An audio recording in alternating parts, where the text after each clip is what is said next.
Hello friends, we have recently seen the political imbroglio spreading across all the Indian territories. Many students have been protesting, but that is a different issue. Several state chief ministers have said that they would not implement CAA and NRC in their respective states. So this was your question also. You had asked me that whether the state chief ministers can really do so, or whether the state governments can refuse to implement the laws made by the Union Parliament. Three questions have arisen actually. The very first question is that can the state chief ministers really do so? Are they entitled or are they empowered to do so? For that, let us interpret the constitutional scheme. I have assorted all the relevant provisions of the Constitution. I think answers can be elicited from those articles only. The very first article that I would like to discuss here in order to approach the answer to this question. So instead of giving an answer, let's see what the article says. Article 256, this is Union State Administrative Relations. Article 256 says, the executive power of every state shall be so exercised as to ensure compliance with the laws made by Parliament. So the first key expression here is ensure compliance with the laws made by Parliament. So Article 256 makes it very clear that the executive power of every state shall be so exercised. Means the state executive has to exercise powers in order to ensure compliance with the laws made by Parliament. So since this is a constitutional mandate, this gives us the answer that the state cannot refuse to implement the laws made by the Union Parliament. Then Article 256 further says, the executive power of the Union shall extend to the giving of such directions to a state as may appear to the Government of India to be necessary for that purpose. So that purpose here is that the state executive must act in a way that the compliance of the laws made by the Parliament is ensured. And if the state executive is not doing so, then the Union executive may give directions to the state executive for that purpose. In a way, you may say that in the Article 256, the Union executive can compel the state executive to ensure compliance with the laws made by the Parliament. If this directive of the Union executive is not complied with, so number one, the state executive is audacious enough to refuse to ensure compliance with the laws made by the Parliament, and it is even more audacious to refuse to accept the directions given by the Union executive, then Article 365 comes into picture. Article 365 says, where any state has failed to comply with or to give effect to any directions given in the exercise of the executive power of the Union under any of the provisions of the Constitution, means under Article 256 also. So where the Union executive has given directions to the state executive under Article 365, read with 256, it means that Article 365 comes into picture only when the state executive refuses to comply with the directions issued by the Union executive. So 365 further says that the Union may impose President's rule. Look at the language.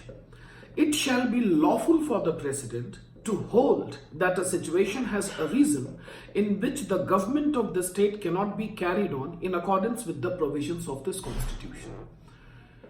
Means the President may hold it. The President can consider this situation to be a situation in which the government of the state cannot be carried on in accordance with the provisions of the Constitution. Obviously, Article 256 makes it binding, makes it obligatory for the states to comply with and to ensure compliance with the laws made by the Union Parliament. If it doesn't do that, then the union executive may give a warning of sorts. So first of all, the union executive may give some warning, some directions. If those directions are also not complied with, the state is rigid, it's adamant, then Article 365 can be invoked.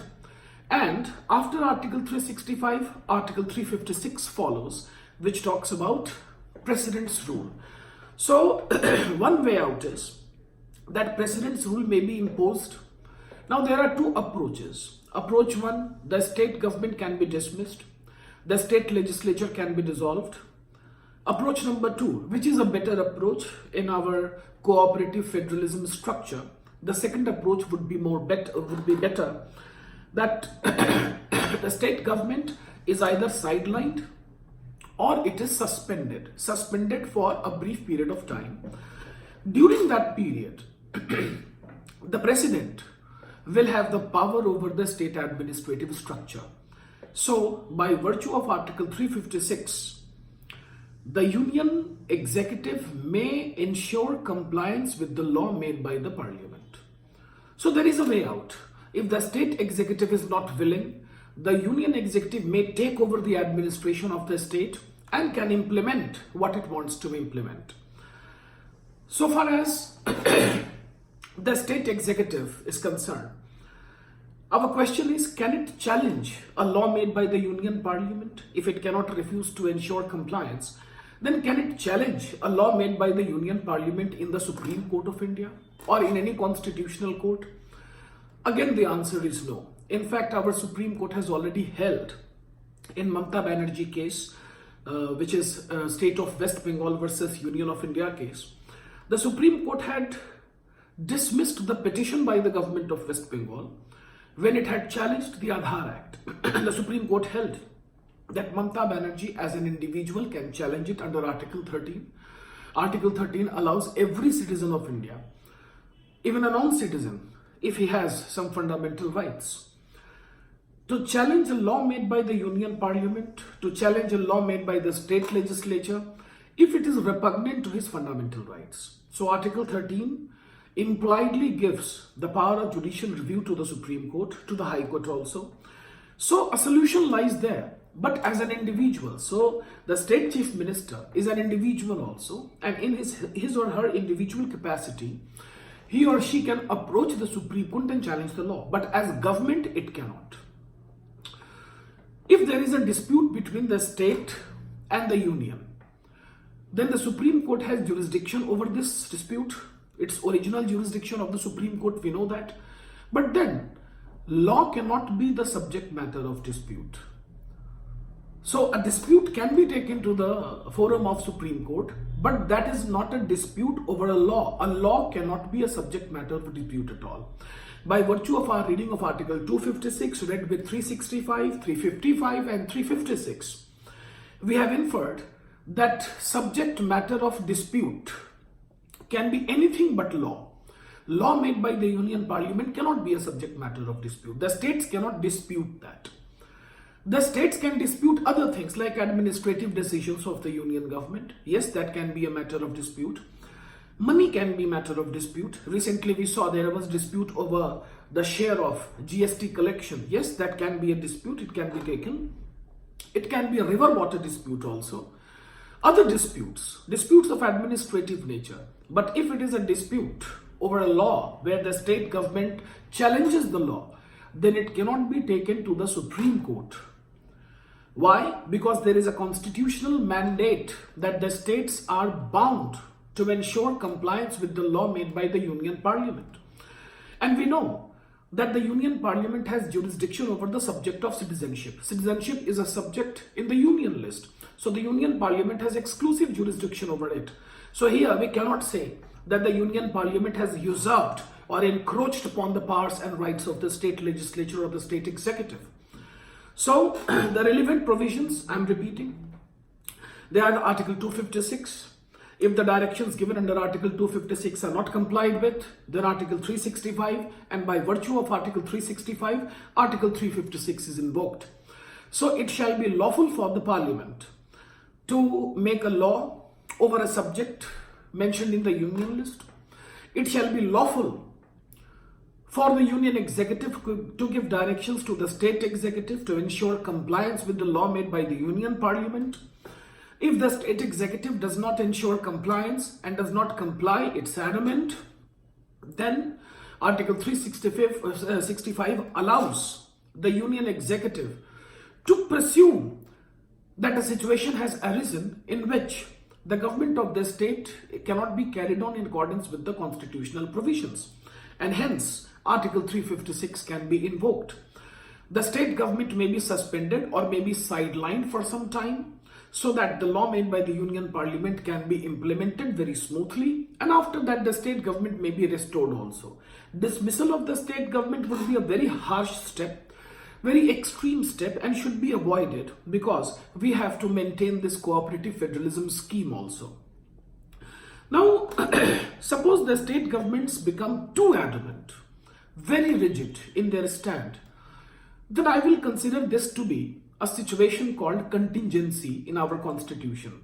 Article 160 talks about a contingent situation. It says the president may make such provision as he thinks fit for the discharge of the functions of the governor of a state in any contingency not provided for in this chapter.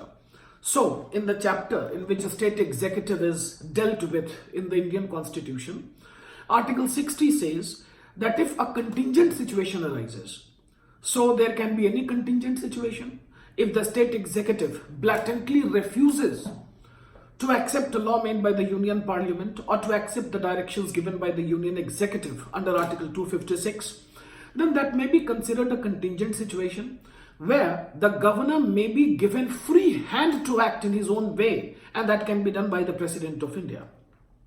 So what do we notice from the discussion of the relevant provisions? We don't have to see the doctrine of precedent or stare decisis here, the previously decided cases here. The Constitution has made it very much clear. The relevant provisions of the Constitution have made it very much clear that the states cannot refuse Citizenship Amendment Act and NRC. Here, in this forum, we are not discussing the constitutional validity of the Citizenship Amendment Act. The matter is already sub judice. Let's see what the Supreme Court decides, but I am sure that it will pass the test of reasonable classification, which we have discussed earlier in Article 14. Here, the single question, which was the focus, which was the emphasis of this lecture, that whether the states can deny this or not. Second question that we answered here, that what consequences would follow if the state executive remained rigid in their stance. Obviously, we have discussed the consequences, 365 plus 355 plus 356. That is, the President's rule will be invoked. The third question is, can these chief ministers challenge the law made by the Union Parliament in their individual capacities? Yes. Yes, in their individual capacities, not as heads of the state, but in individual capacities, because they are also citizens of India. And they can approach the Supreme Court under Article 13, request the Supreme Court for judicial review of the law.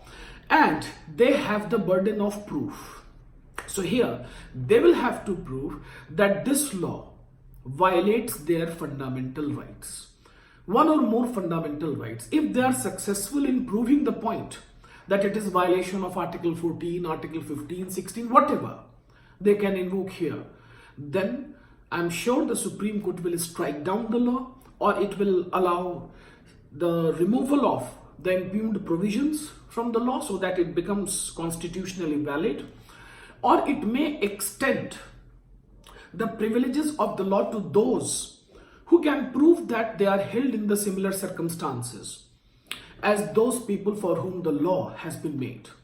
So let us not go into those questions. I think the question stands answered here. All the three questions have been answered. Thank you.